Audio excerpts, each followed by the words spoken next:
Je représente la République de Saint-Castin, qui est une micronation établie au Québec depuis 2014 et qui est un exercice culturel de métissage entre les courants, je veux dire entre les cultures européennes et les Premières Nations.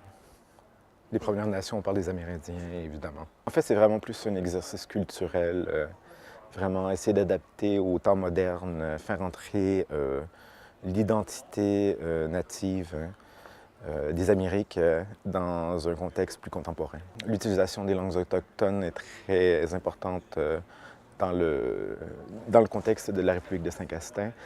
Et pour l'instant, malheureusement, il n'y a pas encore eu nécessairement d'action, je veux dire, concrète avec les communautés directement.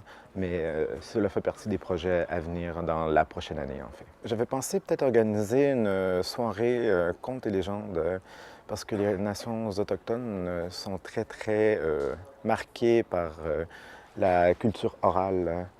Je veux dire, le fait de raconter des histoires qui sont liées par rapport à la spiritualité autochtone. C'est principalement le fait d'avoir noué depuis quelques années des liens. En fait, à la base, c'est moi et Jean-Pierre qui avait fondé l'organisation dans le but de fédérer le milieu francophone ensemble et pouvoir créer une certaine cohésion entre les micronations francophones qui n'existaient pas à l'époque.